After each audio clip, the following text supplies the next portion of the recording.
If your own family disrespects you, you feel it in your gut. They talk over you. They belittle your choices. They laugh when you try to speak your truth. And worst of all, they treat outsiders better than they treat you.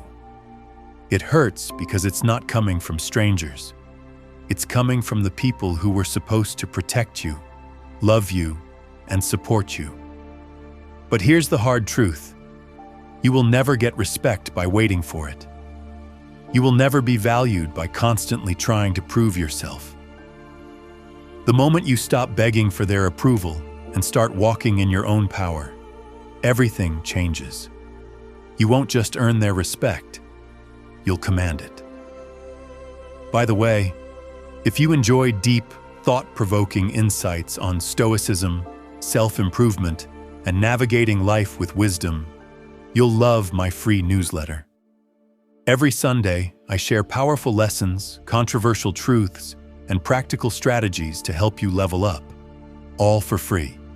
Want to join? Sign up using the link below and start receiving value-packed content straight to your inbox every week. And if you're a brand looking to sponsor my content and reach a highly engaged audience, feel free to reach out via my email in the description. Let's create something impactful together. Number 1, don't try to change them. Upgrade yourself. I used to think that if I just tried harder, they'd finally respect me. If I got better grades, if I was more helpful, more polite, more available, they'd notice me. I told myself, they're just stressed. They don't mean it. Maybe if I do more, they'll treat me better. So I tried. God, I tried. I suppressed my voice. I swallowed my opinions at family dinners just to avoid being mocked. I kept saying yes to things I didn't want to do, just to be accepted. I let them joke about my dreams, dismiss my ideas, and act like my goals were ridiculous. And every time I thought I was finally earning their respect, they'd move the goalpost. Nothing was ever enough. And that's when it hit me. I wasn't the problem. They just weren't capable of seeing me. Some people are so locked into their own mindset, they can't recognize growth because they've never experienced it themselves. Some family members hate when you evolve, because your growth reminds them of everything they never became. So they downplay it. They laugh at it. They ignore it. Not because you're small, but because they feel small around you. That was a hard pill to swallow, but it changed everything. One day, I stopped trying to prove anything. I stopped explaining myself. I stopped giving them a front row seat to my life. And I stopped shrinking myself just to make them comfortable. Instead, I started upgrading me. I went quiet, but not passive. I went inward. I hit the gym. I dove into books. I cut off the noise and worked on my finances, my mindset, my confidence. I stopped showing up to places where I was only tolerated. I stopped texting people who only reached out when they needed something. And I built a life that didn't need their applause. Months passed, then years. The same people who used to mock me, now they speak differently. They ask questions. They observe. They don't laugh like they used to. Why? Because I outgrew the role they assigned me. They could no longer put me in that little box they were so comfortable keeping me in. And here's the deeper truth. You will never be respected by people you're constantly trying to please. Because when you seek their validation, you give them control. They decide your worth. They decide when you've done enough. And usually the bar is so high you'll die trying to reach it. But when you upgrade yourself and stop needing their approval, something magical happens. You become undeniable. They may still not like you, but they can't ignore you. And that's more powerful than trying to change them, because truthfully, you can't. You can't heal someone who doesn't even know they're broken. You can't get love from someone who hasn't learned to love themselves. And you sure as hell can't earn respect from people who never respected themselves in the first place. So stop knocking on locked doors. Build your own house. Let them hear the hammer in the silence. Let your success be the echo they can't escape. Let your peace irritate the hell out of their chaos. And most of all, realize this: you're not doing it to prove them wrong. You're doing it to prove yourself right. You don't need them to believe in you. You just need to believe in yourself long enough to become someone they can no longer overlook. That's when the shift happens. Not when they change, but when you do. Because the day you stop chasing respect and start walking like you already have, it is the day the world, even your own family, finally starts watching in silence. Number 2, master emotional detachment. There was a time in my life when one careless comment from a family member could ruin an entire week. It didn't have to be a loud insult. Often it was subtle, like a snide smile when I shared my goals, or a mocking glance when I spoke with enthusiasm, or worse, complete silence. The kind of silence that screams louder than words. We don't take you seriously. I used to carry those moments like stones in my chest, replaying them, obsessing over them, crafting better comebacks I'd never get to say. And I'd wonder why I always felt so drained after being around them. It wasn't because they had power. It was because I kept handing it to them. You see, every time we emotionally react, snap back, get flustered, storm off, shut down, we're telling them, you still have access to my peace. And that's exactly what they feed on. I'll never forget the moment I realized this. We were at a family dinner, one of those big gatherings where everyone's pretending to be polite while sizing each other up. One of my relatives leaned in with that familiar fake smile and asked, "So, what are you doing these days? Still playing around with that little side project of yours?" In the past, I would have defended myself. I would have listed everything I was working on. I would have tried to prove my worth, as if their respect was something I needed to earn. But that day, I didn't. I looked them straight in the eye, smiled, and calmly said, "Still building. You'll see." Then I turned and asked someone else how their week was.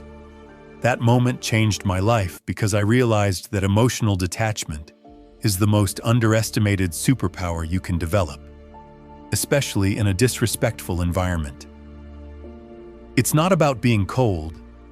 It's not about pretending not to care. It's about owning your emotions so deeply that no one else gets to pull the strings. When you're emotionally detached, you don't argue to prove yourself.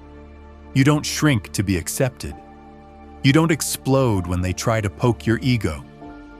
Instead, you stay calm, confident, and clear. You realize their words say more about them than they ever did about you. They think you're weak because you're quiet? Let them. They think you're lost because you're on your own path? Let them.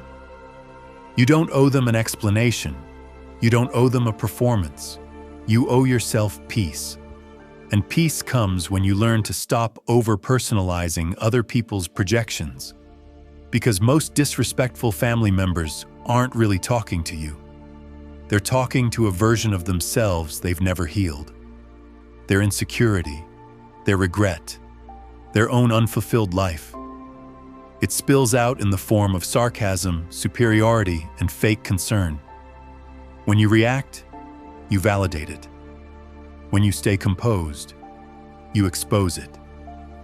But mastering emotional detachment isn't just about one good comeback or walking away from a dinner table with your head held high.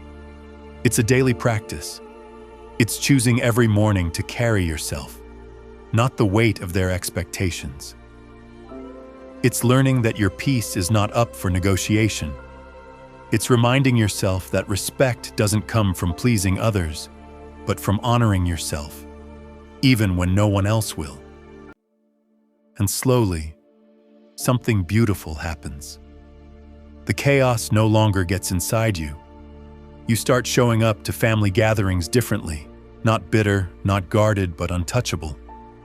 Because you know who you are. You know what you stand for, and you know that no amount of disrespect can reach someone who's mastered the art of staying grounded in their own worth. So let them roll their eyes. Let them whisper. Let them misunderstand. Your peace is not a toy.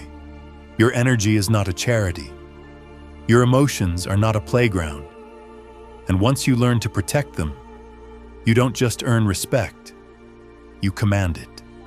Number 3, don't fight for the spotlight. Build your own stage.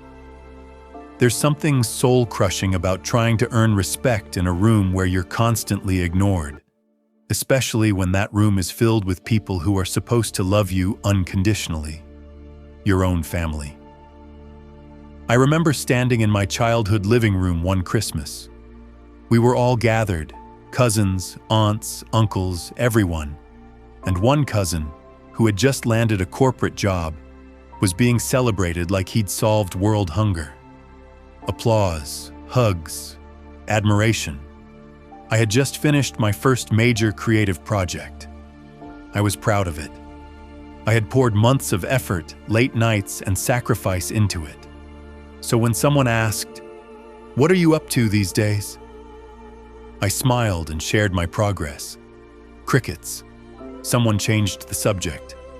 Another person walked out to get more wine. And just like that, my moment was erased. That night, I stared at the ceiling for hours. A question burned in my mind. Why does my family only respect certain kinds of success? Why do I always feel like I'm performing for their approval and failing? It hit me then. I had been waiting for them to hand me the spotlight, to say, "We're proud of you," to finally notice me. But I realized something far more powerful. The people who never gave you the spotlight were never meant to control your light. You don't need a seat at their table. You don't need a round of applause from people who don't understand your journey. And you definitely don't need to beg for space in a room that was never built to celebrate you. So I stopped fighting for the spotlight, and I started building my own stage. That meant going all in on what I loved, whether they understood it or not. It meant taking myself seriously, even when they didn't. It meant creating, improving, evolving, not to prove anything to them, but to build something that would outgrow their limited vision of who I was. And the most ironic thing? When I stopped trying to impress them, they started watching. Not clapping, not cheering, just watching from a distance. And that's when I knew I had shifted the dynamic. Because when you stop performing for a place in their spotlight and start building your own, you become impossible to ignore. Here's the truth. Your family might not see your value right now. That's not a reflection of you. That's a reflection of their expectations, their conditioning, their inability to see beyond traditional forms of success. They're used to the safe path. They cheer for titles and trophies. So when you show up with vision, passion, and dreams that don't come with a degree or a salary, they get uncomfortable. Let them. Because you weren't born to blend in with their expectations. You were born to create your own path, your own platform, your own stage, one brick at a time. And you don't build it with validation. You build it with discipline, with sleepless nights, silent progress, and a fire so steady they can't blow it out with doubt. Eventually, your stage will shine so bright that even those who overlooked you will have no choice but to acknowledge it. But by then, you won't care for their applause, because you'll have built something greater than respect. You'll have built freedom, the freedom to speak without shrinking, The freedom to walk into any room knowing your worth isn't tied to who claps. The freedom to never chase approval again. So stop fighting for the spotlight. Let others play that game. You build something so undeniable that the light finds you. And when it does, don't use it to throw shade. Use it to illuminate the path for others who feel like they're stuck in the same shadows you once stood in. That's real power. That's legacy. That's how you win. Number 4, set boundaries and actually enforce them. There's a silent prison many people live in, and it's built with the bricks of family guilt and the fear of being disrespectful. You're told to tolerate things that drain you, to keep the peace, to be the bigger person. And before you realize it, you've become a doormat in your own story. Always available, never respected. I used to think setting boundaries meant confrontation, drama, chaos, losing love. But what I didn't understand back then was this. Boundaries don't ruin relationships. They reveal who's really there for you. I remember the day I decided to stop answering every call from a particular family member. This person would call me only to gossip, criticize, or subtly belittle my choices. Every conversation left me feeling smaller, less than unworthy. But I kept picking up because that's what family does, right? Wrong. One afternoon, I stared at my phone as it rang. Same name, same energy, and for the first time, I didn't answer. I turned my phone over, sat back, and took a deep breath. That silence was terrifying. And then it was freeing. That moment became the beginning of a powerful lesson. A boundary only works if you're willing to enforce it, even when it's uncomfortable. Anyone can say, "I don't like being talked to that way." But when they cross the line again and you let it slide, that's not a boundary. That's a suggestion. And suggestions don't change dynamics. They reinforce them. Setting boundaries means saying, "I won't be attending that gathering if it means being insulted under the guise of jokes. I don't accept unannounced visits. I value my space. If you raise your voice at me, I will end the conversation." And then you follow through. The first time you enforce a boundary, it will shake things up. People will say you've changed, that you're cold, that you're disrespectful. Good. Let them say what they want, because those same people never complained when they crossed the line. It's easy to be labeled difficult when you stop being easy to manipulate. And here's the raw truth most people won't tell you. The people who get most offended by your boundaries are the ones who benefited from you having none. That's why enforcing them feels so scary, because it will trigger resistance. But what's the alternative? Living a life where you're constantly drained, undervalued, and invisible in your own home? No, thank you. I've learned that enforcing boundaries isn't about pushing people away. It's about protecting your peace. It's not about becoming aggressive. It's about becoming assertive, clear, calm, unshakable, and slowly something amazing happens. The people who genuinely love and respect you will adapt. They'll rise to meet the standard you've set. And those who don't, they'll distance themselves. Which honestly is just them doing the emotional labor for you. Boundaries also train you to value your time, your energy, your presence. You stop showing up to every argument you're invited to. You stop explaining yourself to people committed to misunderstanding you. You stop negotiating your self-worth in rooms where no one is listening. You start living with clarity, not guilt. And let me tell you, that's when real power begins. Because respect doesn't start with other people. It starts with the lines you draw around your peace and your willingness to defend them. So stop feeling guilty for protecting your energy. Stop apologizing for needing space. Stop explaining boundaries to people who aren't listening. Just enforce them. Not with rage, not with resentment, with calm, grounded action. Because you don't have to raise your voice to stand tall. You don't have to cut people off to reclaim your dignity. You just need to be clear about the price of access to you. And when people see you respect yourself, they'll either match it or leave. Both outcomes. Peaceful. Number 5, don't over-explain yourself. There's a certain kind of exhaustion that comes from always feeling the need to justify your every move, especially to people who make no effort to understand you. You make a life choice. They question it. You say no. They demand a reason. You pursue a dream. They tell you to be realistic. Suddenly, your life starts to feel like a courtroom, where you're always the defendant, and they're the judge, the jury, and the critic in the back row, smirking. I've been there. Every decision I made, whether it was skipping a family event to focus on my goals or distancing myself from toxic conversations, was met with interrogation. Why are you being distant? So you think you're better than us now? What do you mean you're doing that with your life? And I used to respond, over and over again.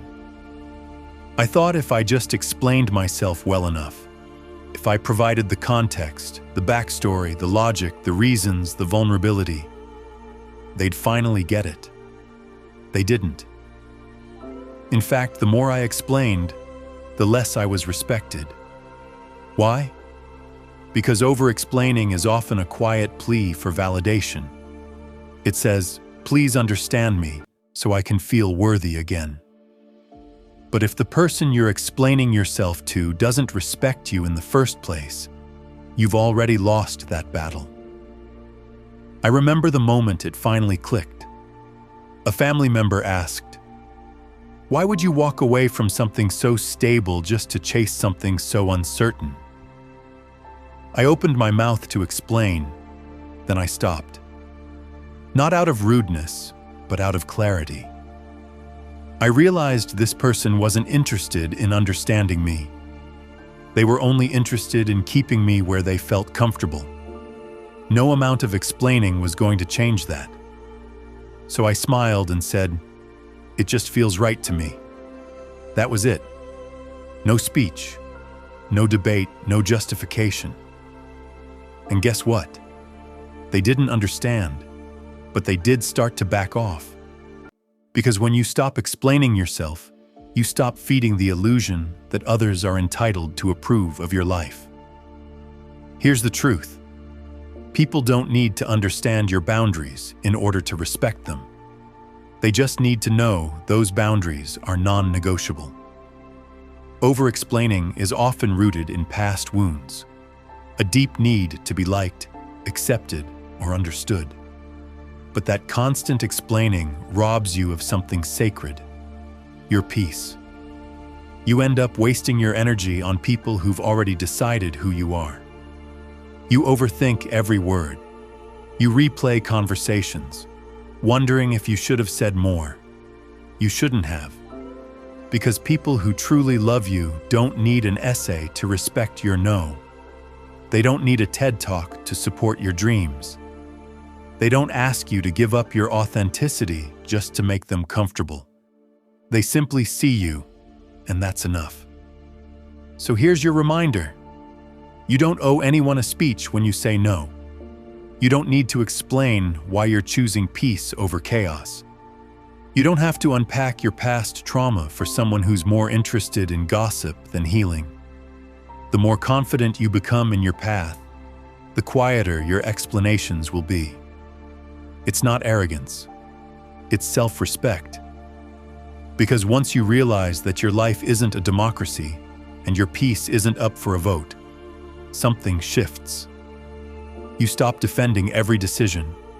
You stop trying to talk people into respecting you. You stop trading your voice for approval. Instead, you speak once, with calm, with clarity, and if they don't get it, you let them sit with their confusion. It's not your job to drag someone to your level of awareness. Your only job is to honor your truth and let your silence do the talking. Because the most powerful people don't shout. They move differently, and that quiet confidence, it speaks louder than any explanation ever could. So next time you feel the urge to explain yourself, don't. Take a breath, stand tall, and simply say, "This is what I'm choosing, and that's enough." Then watch who respects you and who fades away. Either way, you win. Number 6. Stop oversharing with people who undervalue you. Sometimes the deepest wounds don't come from being rejected. They come from being known and then disregarded. Have you ever opened up to someone, poured your soul out, and then felt smaller afterward? Maybe it was a family member, someone you thought would understand. So you shared your struggles, your dreams, your fears, and they met you with silence, or worse, sarcasm. They made you feel foolish for feeling, weak for being honest, dramatic for needing connection. That's not just painful, it's violating. Because when you overshare with people who don't value you, you're handing sacred pieces of yourself to someone who sees them as disposable. I used to be an open book, especially with family, because that's what we're taught, right? Family is everything. Blood is thicker than water. Talk to your loved ones. They care. But here's a brutal truth I had to learn the hard way. Not everyone who shares your blood deserves access to your inner world. Oversharing isn't vulnerability. Not when it's one-sided, not when it's desperate, not when it's based on the hope that maybe this time they'll finally see you. I remember once sharing a deeply personal story with a relative, something that had haunted me for years. I was vulnerable, raw, open. I thought I was being brave. And you know what they said? "You think your life is hard? You should hear what I've been through." Just like that, my pain became a competition. My honesty became an inconvenience. I walked away from that moment with a valuable lesson. Oversharing is self-betrayal when it's done in the wrong rooms. We often overshare because we're seeking closeness. We want to be seen, validated, understood.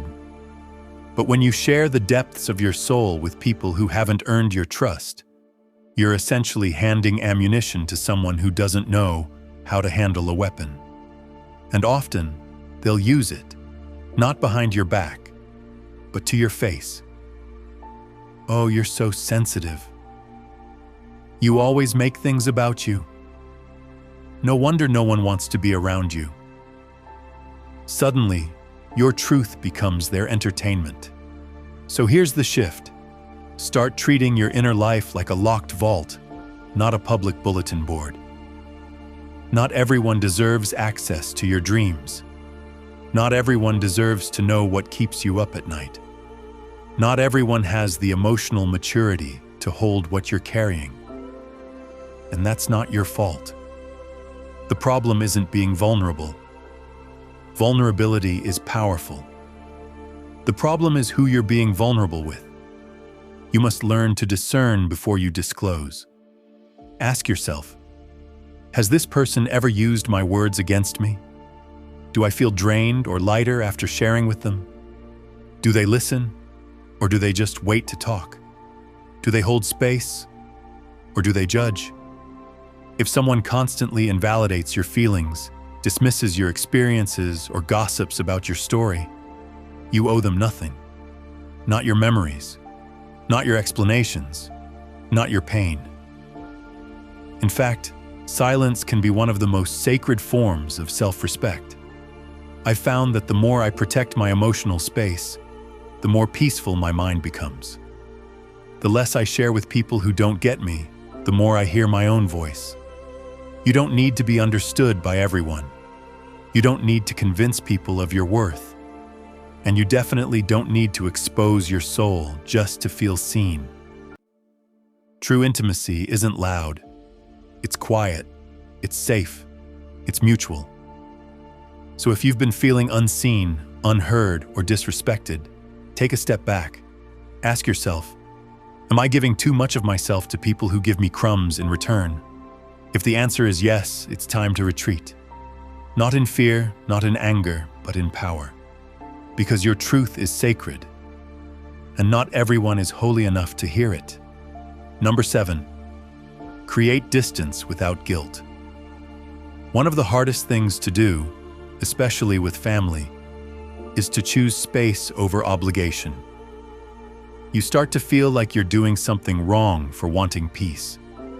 You feel like if you step back, you're betraying the people who raised you, supported you, or share your blood. But here's a truth I learned the hard way. Being related doesn't give anyone the right to drain you. I used to feel guilty for not answering the phone, for avoiding toxic family gatherings, for saying no without explanation. But over time, I realized the only person I was betraying was myself. Creating distance doesn't mean you hate them.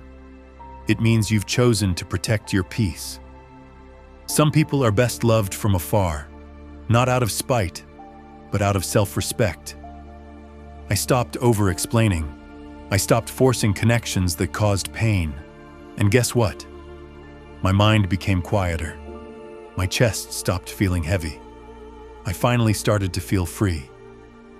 You don't need a dramatic reason to walk away. Sometimes the way someone makes you feel is reason enough. If someone constantly disrespects your boundaries, makes you feel small, or brings negativity into your life, you have every right to create space. Let go of the guilt. You're not being cold. You're finally choosing yourself. If your family disrespects you, mocks your dreams, invalidates your feelings, or treats you like you're lesser, remember this. You don't have to fight, argue, or beg for basic respect. Respect that must be demanded is already broken. You don't owe your pain to tradition. You don't owe your silence just to avoid conflict. You don't owe your identity to people who only love the version of you they can control. You are not too sensitive. You are not the problem. You are not selfish for wanting peace. You are healing. You're becoming a version of yourself that no longer fits into the box they tried to keep you in. And yes, it's uncomfortable. You'll feel guilty. You'll question your decisions. You might even feel lonely. But that pain is not punishment. It's the cost of transformation. The moment you stop chasing approval and start honoring yourself, everything changes. You speak with more conviction. You move with more purpose. You radiate the kind of confidence that earns respect without a word. Let them talk. Let them misunderstand. Let them go. Because at the end of the day, the people meant for you will never need to be convinced to treat you with dignity. So walk your path, not for revenge, not to prove anything, but because you finally understand your worth. And once you do, you'll never again let anyone, not even family, treat you like you're anything less than whole.